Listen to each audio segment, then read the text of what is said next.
Now, on 105.9 FM and streaming worldwide on the WMAL app, O'Connor and Company.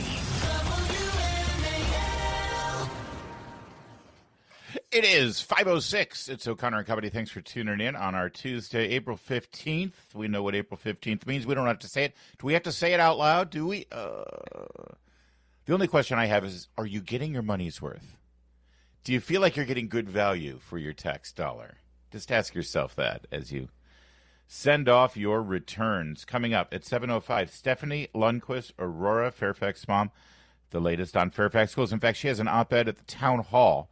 Fairfax Democrat leaders favor party over principle in school board members' embezzlement scandal. I kid you not, my brother, who lives in Michigan, suburbs of Detroit, who served on a school board and is really always jazzed up about school board issues, sent me this article this morning. When I woke up, it was in my inbox saying this is a great article about Fairfax County. And now here we have the author of that article booked on this program at 7:05. There you go. Making ripples around the nation. 8:05, Charlie Spearing of the Daily Mail. And then at 8:35, Selena Zito of the Washington Examiner. And I'm Larry O'Connor. And that is Julie Gunlock of Alexandria, Virginia. Good morning, Alexandria. Good morning. And Julie. And Stephanie Lundquist Aurora is the Fairfax IWN chapter lead. So I work with Stephanie. That makes her a pretty cool woman, but was she shot into space for 10 minutes? Do you remember the Muppets show? Is that the guide now of who the cool woman is? That's the measure. That's the bar. What kind of real Yep. woman are you? Did you get shot into space for 10 minutes on a giant phallic symbol from Jeff Bezos? Do you remember the TV show when the Muppets had that sketch they used to do called Pigs in Space? Do you remember that? Yes, I do. Yeah. Now, I'm obviously not going to make a disparaging remark about those lovely young women in their blue jumpsuits going up into space. No. But I was trying to come up with some sort of catchy, a take on pigs in space. Sure. And then I realized the best way to put it, and when I saw them all sitting around in a circle there screaming as they went zero gravity, I realized this is like The View in space. God. Well, they're supposed to go immediately on The View. Are they really? As a group, yes. Is that their en first masse. stop? That's their first stop, apparently. You'd think it'd be CBS with Gail King. Wait, is The View CBS? Yes. No, Gail King No, CBS. ABC. The View is ABC. That's right. Yeah. Well, with Gail King, it's kind of unlike hard, but radio, anyway. though. In TV, there's always a lot of crossover between the networks because in television, they recognize the power of being able to reach across to other audiences and promote who you are and what you do. Radio, for some reason, doesn't think that's a smart idea. Weird. So, if Clay and Buck wanted me on their show, I'd have to say, sorry, you work for the other team. It's annoying. Which makes no sense because, frankly, I think it would be great for the Clay and Buck audience to hear how great I am. So they'd turn the dial. But in radio, we pretend there isn't. People don't change the dial. Should we get back to the story? But in TV, they do. It's weird. Like Michael Strahan, for instance, he does Good Morning America on ABC, but then he does football on Fox, and everyone seems okay with it. We just got to work through this. I bet the football audience on Fox actually says, "Oh, I like that Michael Strahan guy. Maybe I'll check out Good Morning America." Anyway, and then the Good Morning America guys, they say, "Oh, this Michael Strahan guy's great. He does Fox. Oh, I'll go check out Fox." And then they get crossover appeal. But you're right. So that's how Gail King gets to go on The View, and that's great. I got to be Good more for careful. Her. I'm happy. It's terrific. Thanks for bringing that up. So The View in space yesterday was fantastic. Yes. And I didn't think you look at all of those women. You look at what's her name, Michelle Sanchez? Is it Michelle? Yeah, Michelle don't know. Tafoya. What's her name? I have no Sanchez, idea. the Bezos fiance. You really don't know her Lauren name? Sanchez. Lauren, there it is. Yeah. Lauren Sanchez. So you got Lauren Sanchez, insufferable. You got Totally. Gail King, even worse, insufferable. Yeah. You got Katy Perry, the worst, hot but insufferable. All of these And the hair other two. extension, these duck lips. I mean, it was quite a scene up there. There really was. It was kind of a scientific experiment. What happens? How does to the silicon react in space? Silicone. Silicon goes up there all the time. Did I say Silicon Valley? I'm pretty sure silicon is a normal substance. Silicone How does silicone react in space? There you go. And lip injections. Yes. Well, I think All that of is those silicone. things. I would be afraid that it would like blow up, right, and expand. I would too. Like maybe that's what Bezos was looking for. Well, a couple extra cup sizes, perhaps. Instead of going through the surgery, let's just see if the stratosphere can do its magic. Oh. Anyway, then they came back and they were actually more insufferable. Yeah. That's the effect. That's the scientific experiment. How nauseating and boring can you be? It was like a pillow fight in space. It really was. I mean, they were. Oh, now that I'd pay They money were. for. I'm sorry. I just made it better. Hold on. What was Kate here with Kate? Katy Perry. So she's up there for 10 minutes. She comes down and she kisses the ground. Yeah, like she had been stranded. Yeah. Like she was, had been a hostage and right. was so thrilled. Like Biden had forgotten her. And these women are now going to refer to themselves as astronauts, right? Oh, I God, loved how NASA actually called them the crew. Like they did anything.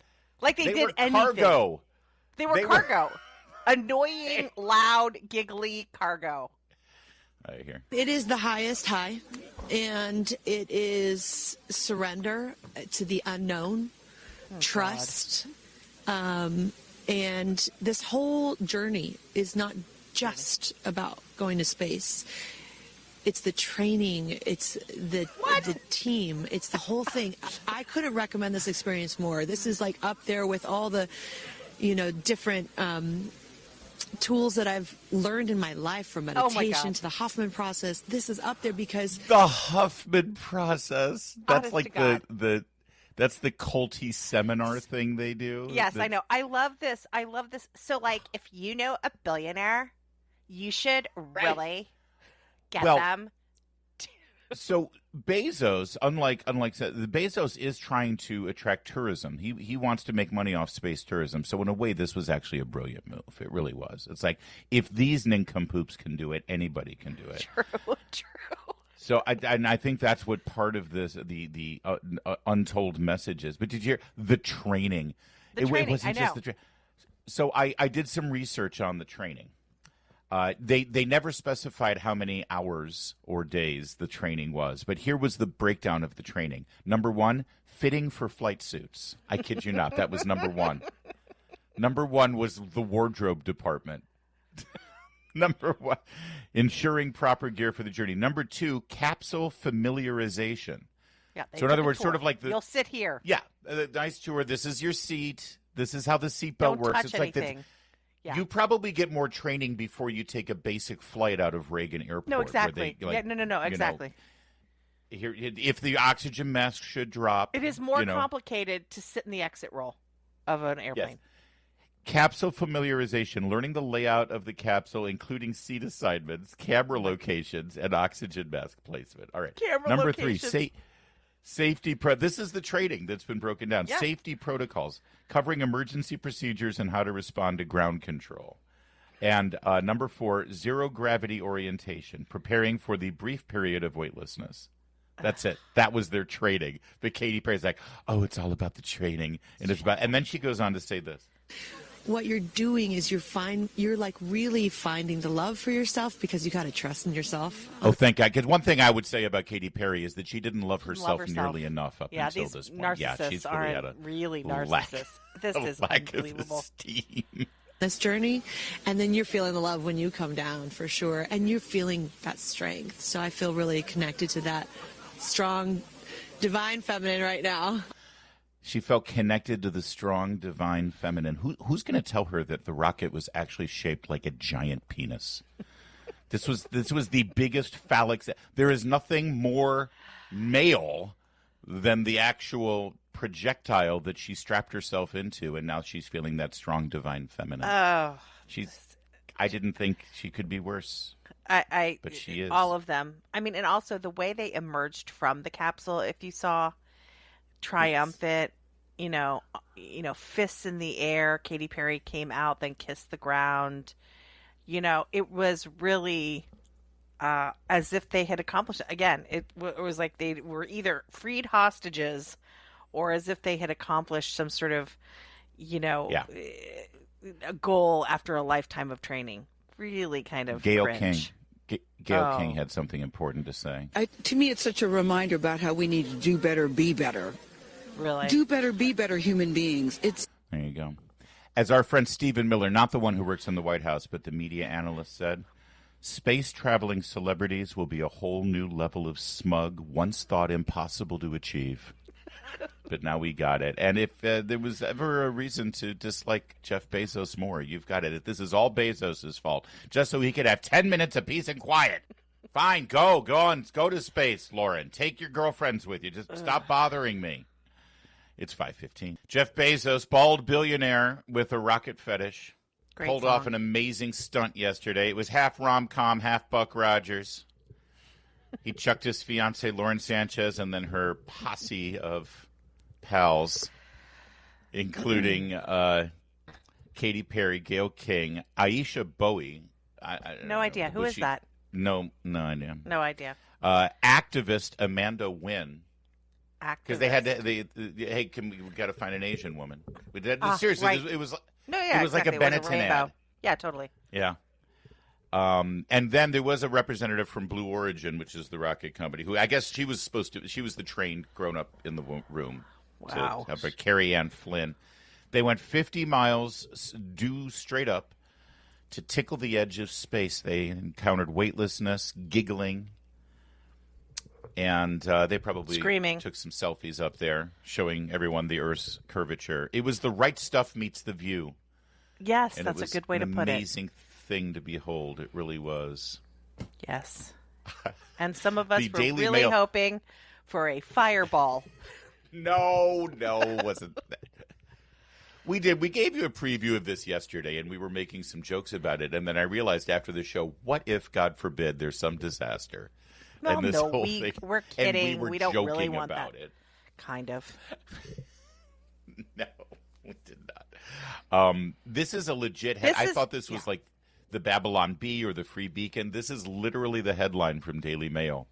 Doctors reveal scary reality of what happens to Botox filler and breast implants in space. There was so much. Nothing. I mean, these women might as well be aliens when you look at the sort of what they look like, the hair extensions, the duck faces, the lip fillers, the breast enhancement. I mean, they really are not natural humans anymore. And it was so funny to see them sort of bouncing around in space with that hair. You know, you think about practicalities of this. Like, I tie my hair back every night when I cook dinner, you know, or if I do yard work, I tie my hair back. And that's just the flowing locks, you know, the hair was in their faces. Like, it was just so impractical. The whole thing was so ridiculous looking. And then to have these women emerge and not sort of make fun of themselves, that would have been funny. Right? That would have been funny if they. Thank you. Right? If they had said like, "Oh, call me. I'm now always going to be. You know, I'm not a pop star. I'm an astronaut." Like if they had some sense of humor about it, but they emerged so serious, so sure of themselves, and also to mention the training. I mean, it shows that none of these women know anything about the space program and what astronauts actually have to do in order to get to be on the crew of a spaceship. It's just it just kind of annoyed me, their lack of sense of humor and lack of humility after this. Right. No, you're right. You're 100%. That is, we have a lot of fun here on the show. Most of my humor, most of it is self-deprecating humor. That's what don't take yourself too seriously or what you do too seriously. And they came back more smug than they were when they did. And again, that's why I say, like, you know, some of us were wishing for a fireball. I was only wishing for a fireball after they came out of that capsule acting, you know, like Buzz Aldrin, right? That was when I started to have those bad fantasies, because it really was like I think smug is the perfect word for it. Yeah, the people need to stop referring to them as an all-female crew. They were not a crew. They were crew. They had no responsibilities. Nothing. They didn't push one button. Not even. Yes, exactly. The monkey that we shot up into space back in the 50s actually had more responsibilities. that Katy Perry did. But we're glad that they got back safely, and we just cannot. I'm so excited. I did not know that they were going on The View. This is going to be must-see television this morning. I cannot wait. A lot of tough questions. We will get to the news, the hard news, and very important stuff going on in the world coming up in just a moment. It's now 5:23. Now, on 105.9 FM and streaming worldwide on the WMAL app, O'Connor and Company. It's 5:36 on O'Connor and Company on this Tuesday morning, 15th day of April. Are you getting your money's worth with your tax dollars? Coming up, 7:05, Stephanie Lundquist Aurora out of Fairfax, latest with the Fairfax School Board. 8:05, Charlie Spearing, Daily Mail, who was there yesterday when Donald Trump was discussing CNN's love for this country. And also when J.D. Vance broke the national championship trophy for the Ohio State Buckeyes. I'm sorry, the Ohio State Buckeyes. Thank you. Thank you. And then at 8:35, Selena Zito, Washington Examiner. She's been traveling with our Secretary of Interior, Burgum. There's plenty to say about that. All right, Larry O'Connor with Julie Gunlock. Harvard. Harvard's very upset. Harvard, poor Harvard. You know, Harvard's had a tough go of it lately, you know. Oh, yeah. You really gotta weep for Harvard. Harvard gets billions of dollars of federal funding. Yeah. And they are righteously indignant at the idea that the president and the executive branch of government that pays that kind of money out, that they have some level of conditions put on that money, you know, like the federal government always does. For instance, if you're a public school and you're getting money from the Department of Education for, you know, whatever program that you're dealing with. I was going to say school lunch program, but that actually comes from the USDA. Well, but they use the school lunch program to threaten schools, to say if you don't all the time comply. Yeah, exactly. So let's forget about Department of Education. You're a public school system. You're getting money from the school lunch program that's under the guise of making sure that poor children don't go starving because, you know, parents are so awful that they would starve their kids, because that's the implication there from the federal government that we can't take care of our own children.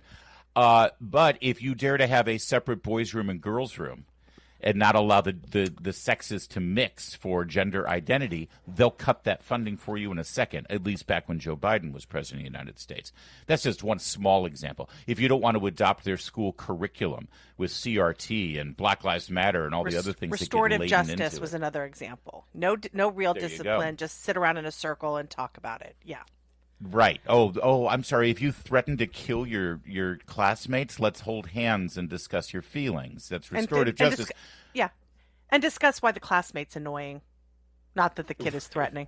Yeah. Exactly. That's typical, and it's every day that public school systems need to deal with these strings that are attached from the federal government, and they hate it and they have no say in it. Now, the Trump administration comes by and is looking at higher education, Harvard University, billions of dollars, and they say, hey, I've got an idea. If Harvard wants to take this money of the federal taxpayers, they need to they need to join a joint task force to combat anti-Semitism on their campus. Seems pretty innocuous. Harvard says no. Yeah. Harvard says no. I'm not going to do that. There's others. There were a couple of other, demands, as they put it, from the Trump administration. So Harvard says no. Screw you. We're not going to do anything that the Trump administration says. By the way, their colleagues over at Columbia made a deal with the government and said, okay, fine. We're not going to let pro-terrorists take over our campus and persecute Jewish students. Fine, whatever. Give us our billions of dollars. Harvard says no. Harvard says no and then takes to social media. This was a bad idea.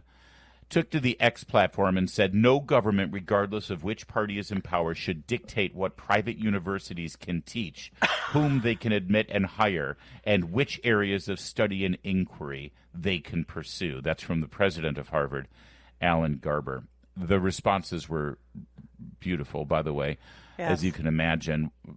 Hillsdale College, which famously has never taken one penny of federal aid, and can teach whatever they want, and that's why they're so successful.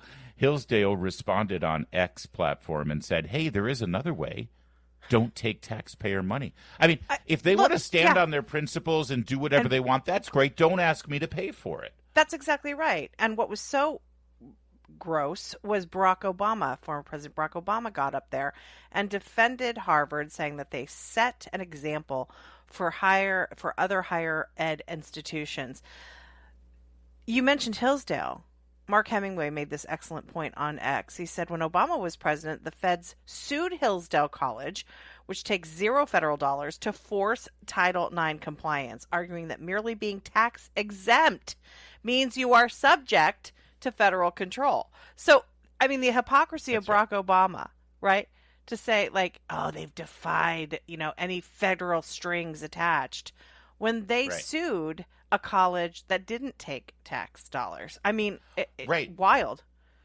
Barack Obama warped the understanding of federal grants to mean tax exempt. If you're but which, by the way, would apply to churches too, which is exactly why they sued the Little Sisters of the Poor. If we've been good enough to give you tax exempt status, you then have to do what we say. You must comply to everything that we said. That was the Obama administration's position. And now Obama is defending Harvard in taking billions of dollars and claiming that they can do whatever the hell they want. So it's a showdown.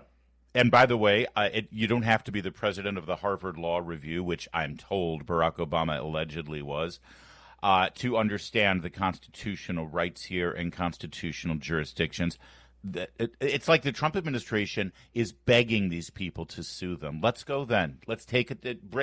Let's fast track it. We know we're going to win this, so let's just go ahead and just wait for it. They will either win this in negotiation, because it doesn't take a Harvard grad to know that Harvard is on very, very shaky ground here. But they're virtue signaling. They're virtue signaling to their students, and they're virtue signaling to all of the foreign countries that fund them too. I assure you, Harvard right now is more concerned about the foreign funding they get from Qatar than they're worried about the federal funding they're getting from the U.S. government. That's why they're standing the ground here, because they want to keep the money flowing from the Middle East and Arab countries so that they can continue their anti-Semitic policies. Right now, 60 degrees at 546. WMAL, making sense of social media, because big tech can't be trusted. Download the WMAL app to stream us for free.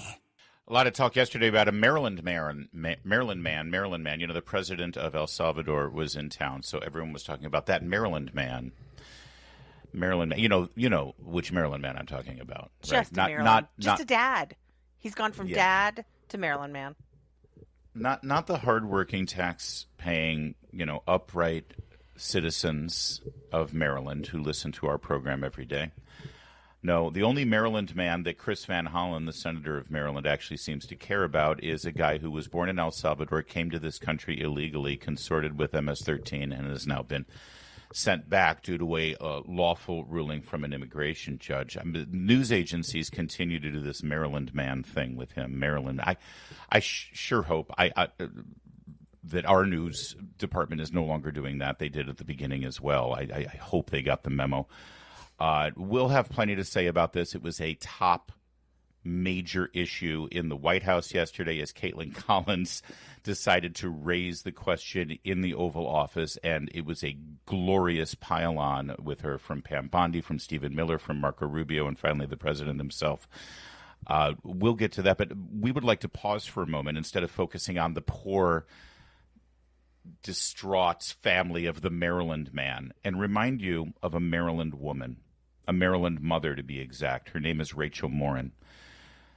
This is a mother of 5 in Maryland who is out exercising on a jogging path in Maryland. She could be your neighbor. She could be you or your wife or your sister or your mother.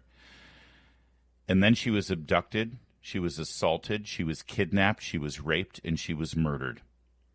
And yesterday, on the exact same day that Senator Chris Van Hollen was screaming and complaining and going, as far as he possibly could as a U.S. Senator to help save the Maryland man, he had absolutely nothing to say about Rachel Morin, the Maryland mother, whose murderer was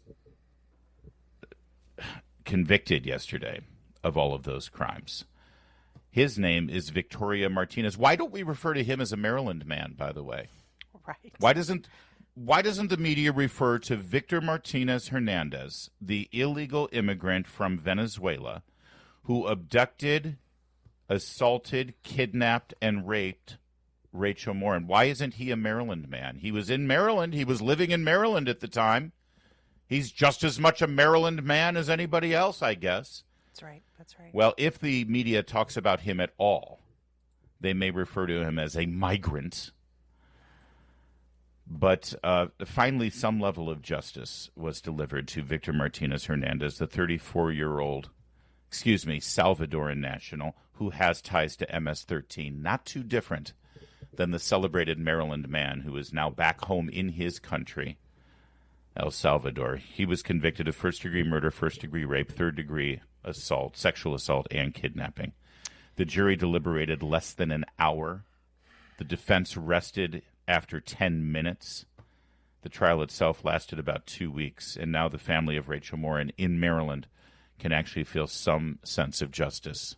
Some sense of justice, but I don't think they'll ever truly feel it again. And it should be reminded that Mr. Martinez Hernandez was only in this country because President Joe Biden, Kamala Harris, and Alejandro Mayorkas decided that we don't need any border security. In fact, we need to welcome anybody from any country around the world without any vetting whatsoever. And if you dared to say anything about it, you were a bigot. It's important to remember, you lay out beautifully, what this sort of open borders has cost this country. The lives of Rachel Morin, a mother of 5, I believe. And it's important to remember that this is who the Democrats, her murderer, her rapist, this is who the Democrats are fighting for. You don't, a Democrat doesn't get more exercise than when you talk about deporting these violent MS-13 gang thugs out of this country. You want to see a Democrat upset, talk about deporting these monsters. This is what their party has become, the party of murderers and rapists. It's unbelievable that the Democrat Party is where it is today. And it's how the news media covers this story as well. Of course. It was literally on the exact same day that Maryland man became this cause celeb, and headline after headline after headline was about the Maryland man who was sent back to his home country, which he fled and entered this country illegally. And I'm sorry, the truth is on our side on this one, and we will no longer be intimidated by the politically correct nature of how the news media tries to reform propaganda and force language down our throats. Because it is shocking to me. I mean, you read these news, the few scant news reports of this conviction yesterday, Victor Martinez Hernandez, they never refer to him as a Maryland man. And I just ask our friends in the media, I ask people who work in newsrooms, what are the rules here? Show me in the AP style book. Yeah. Where one person is referred to as a Maryland man and the other one is rightly referred to as an illegal immigrant from El Salvador with ties to MS-13. Because it's the exact same description you can make about the person who was deported to El Salvador. One thing that has become common now is that Democrats like to, and sort of these feminist activists like to talk about the privilege of being male privilege. And one of the things is, they always use the example of jogging. You can go for a run and you're not filled with fear, whereas women are constantly filled with fear. If they're running alone on a trail and a man approaches them, it fills them with fear. Where are those stories about this mother of 5, Rachel Morin? Why do Democrats not care about the fact that there are a number of women in this country who are afraid to go running either early in the morning or late at night because of these criminals who've been let in the country?